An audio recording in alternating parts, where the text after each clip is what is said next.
खुलुमबाय स्टुडिअ दं आङो राकेश रामसियारि बे समाव इउपिपिएल राजखान्थि हान्जानि गाहाय नेहाथारि राजु नार्जारिया हाग्रामा महिलारिखौ गोख्रों फिनजाथाय होदों।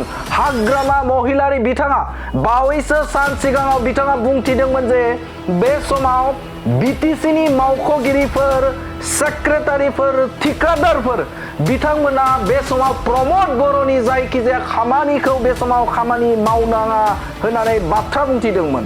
थामहिनबा बे समाव गासैखौबो बन्द खालामनांगौ होननानै बाथ्रा बुंथिदोंमोन हाग्रामा महिलारि बिथाङा। हाग्रामा महिलारि बिथाङा आरोबाव बुंथिदोंमोन जे बे समाव प्रमद बर'नि जे पावार एन्ड फांसना बे समाव गैला आरो बे समाव प्रमद बर'नि मोनफ्रोमबो जे खामानिफोरखौ अर्डारफोरखौ बे समाव मानिनो नाङा होननानै बाथ्रा बुंथिदोंमोन हाग्रामा महिलारि बिथाङा।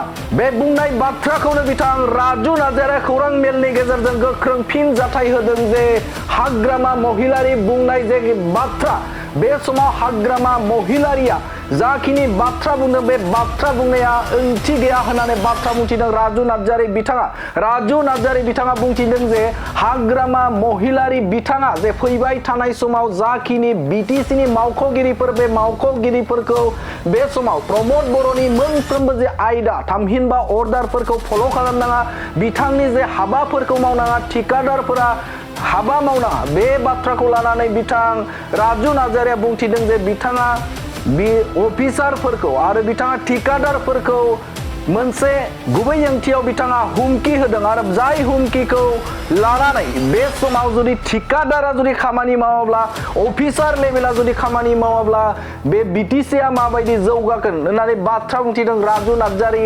बिथाङा। अफिसारफोरखौ आरो ठिकादारफोरखौ खामानि मावनायखौ बन्द खालामनो थिनदों।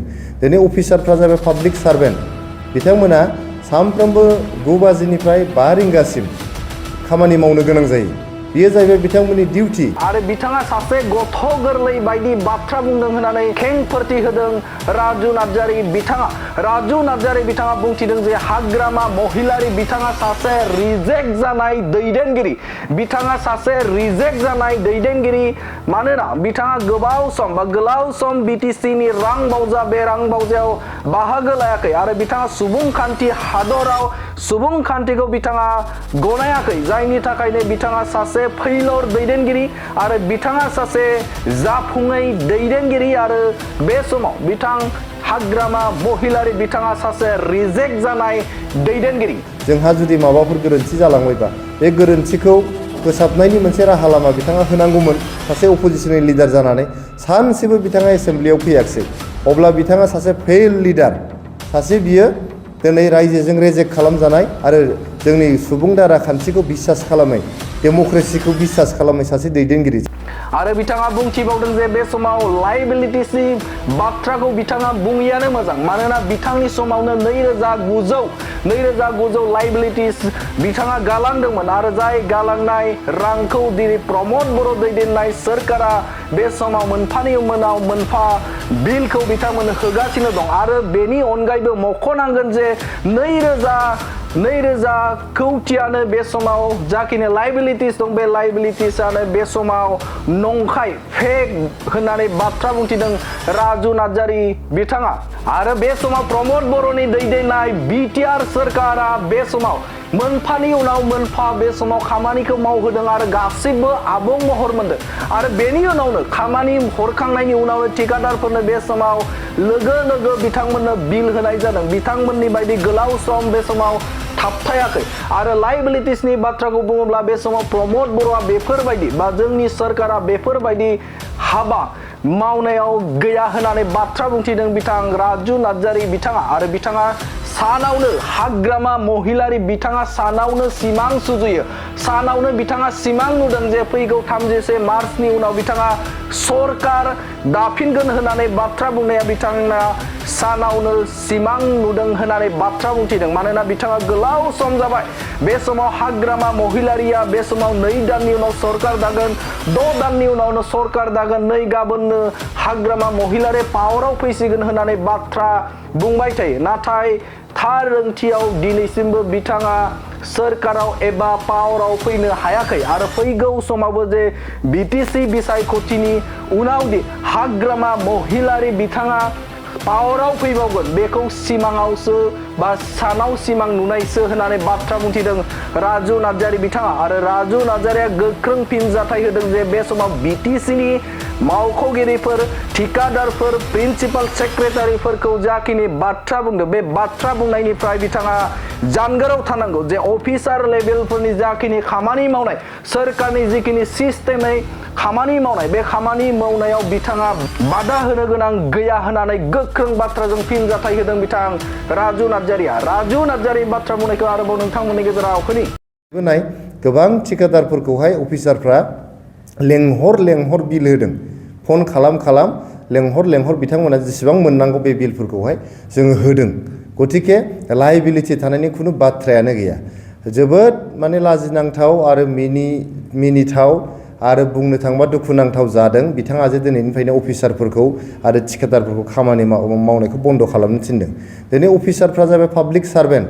बिथांमोना सानफ्रोमबो 9 बाजिनिफ्राय 5 रिंगासिम खामानि मावनो गोनां जायो। बेयो जाहैबाय बिथांमोननि डिउटि।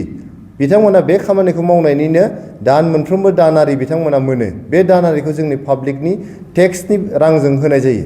जों जे खाजिना होयो बे खाजिनानि गेजेरजोंसो बिथांमोननि दानारिखौ होनाय जायो। दिनै जुदि खामानि मावाबा, सरकारखौ जुदि हेफाजाब होआब्ला जोंनि रायजो राजानि खामानियासो थालांगोन। बेयावथ' रावबो पलिटिशियाननि, रावबो इएमनि, रावबो चिफनि खामानि थालाङा। बेफोर खामानिफ्रा गासिबो रायजो राजानिसो खामानि।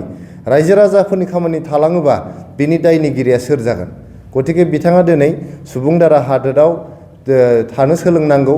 बिथाङा जे 17 बोसोर बे बिटिआर काउन्सिलनि चिफ जानानै थांनानैबो जेबो सोलोंलाङाखै, जेबो रोङाखै, जेब्लायबो जौ जुवाजों गोदोनानै थादों। बिथाङा बे जिनिसखौनो फोरमान खालामदों।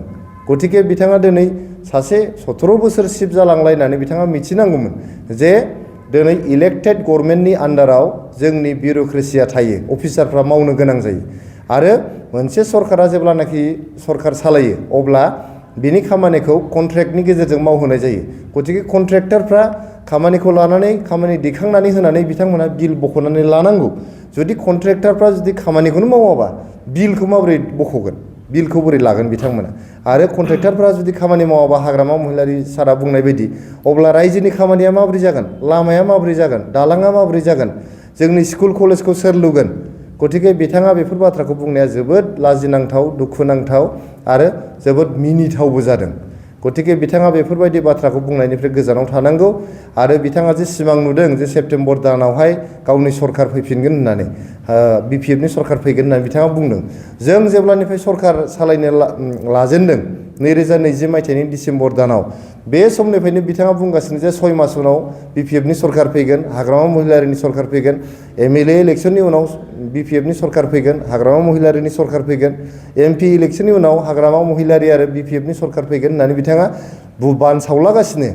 बिथाङा गावसोरनि वार्कारखौ हमथानो हाया जादों, गावसोरनि दैदेनगिरिफोरखौ हमथानो हाया जादों। बयबो फ्रास्ट्रेटेड जाजोब्बाय। बिथांनि लिडारशिपखौ रावबो बिसास खालामला। हाग्रामा महिलारिखौ रावबो बिपिएफनि दैदेनगिरि जाजानो लुबैला। बेखौ बिथाङा हमथानो थाखायनो दिनै माने दैब्य सप्न जायखौ बुङो, सानावनो सिमां नुगासिनो बिथाङा। साननि सिमां नुनानै बिथाङा जेब्लायबो सरकार दानो होननानै गावनि वार्कारफोरखौ हमथानो नागिरदों। खिन्थु लोगोफ्रा, बिथांनि दैदेनगिरि मावथि लोगोफ्रा गासिबो बिथांखौ नागार इउपिपिएल हान्जायाव आरो गुबुन हान्जायाव थांजोब्बाय। गतिके दिनै बिथाङा हारसिङै जाबाय। बिथाङा दिनै फैगौ बिसायख'थिखौबो गेलेनो केम्पेइन खालामनो मानसि मोना जादों। बिथाङा गावनि हान्जानो टिकेट होनो थाखाय 40टा समस्थियाव टिकेट होनोबो मानसि नागिरनानै मोना जादों होननानै जों मिथिनो मोन्दों।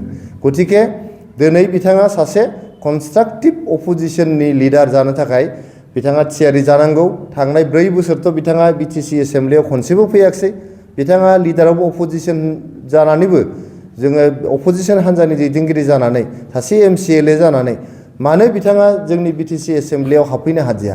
बिथाङा सरकारनि मोजां मावनाय, गाज्रि मावनाय आसि थुयै खिथानानै जोंहा जुदि माबाफोर गोरोन्थि जालांबायबा बे गोरोन्थिखौ फोसाबनायनि मोनसे राहा लामा बिथाङा होनांगौमोन। सासे अपोजिशननि लिडार जानानै सानसेबो बिथाङा एसेम्ब्लियाव फैयाखिसै।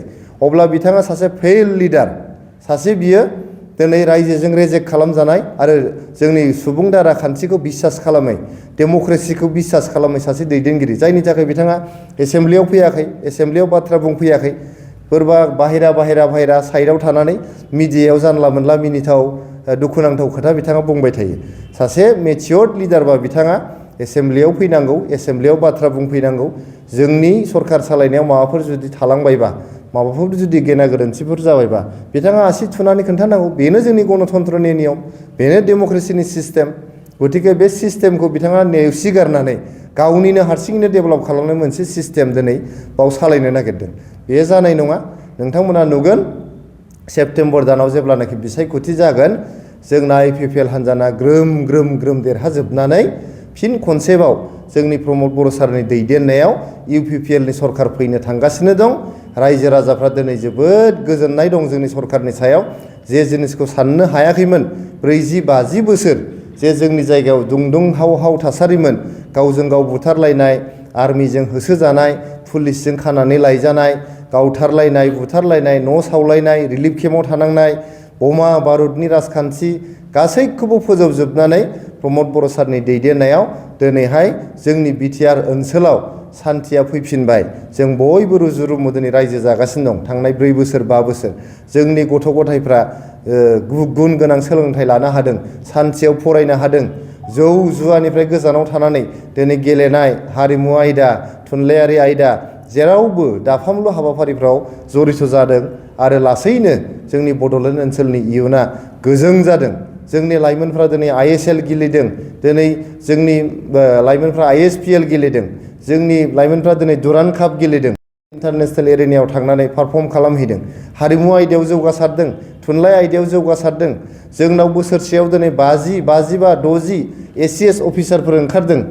गोबां नाजानायनि गेजेरजों डक्टर इन्जिनियारफोर ओंखारदों। दिनै मिशन सुपार 50 खालामनानै, दिनै बड'फा सुपार 50 मिशन खालामनानै गोबां लाइमोनफ्रा दिनै गुन गोनां सोलोंथाइ मोननानै गिदिर गिदिर अफिसार, इन्जिनियार, डाक्टार जादों। दा बेबायदि थासारियाव रावबो हाग्रामा महिलारिनि जे असान्तिनि राजनिति, जाख्ल'नायनि राजनिति, दादागिरिनि राजनिति, बमा बारुदनि राजनिति, गावजों गाव मोहेरलायनायनि राजनिति, बे राजनितिखौ बजबगोन होननानै आं साना। बिथांखौ रिजेक्ट खालामखाबाय। बिथाङा सासे फेल लिडार आरो रिजेक्टेड लिडार। गतिके दिनैहाय बिथाङा मिडियायाव बानसावलाबाय थाबानो बिथांनि सरकार फैया। नायनानैल' था, सेप्तेम्बर दानाव UPPLनि गोबां बिबांनि देरहासार जानानै प्रमद बर' सारनि दैदेननायावहाय UPPLनि सरकारा बिटिआर काउन्सिलाव फैफिनगासिनो दं।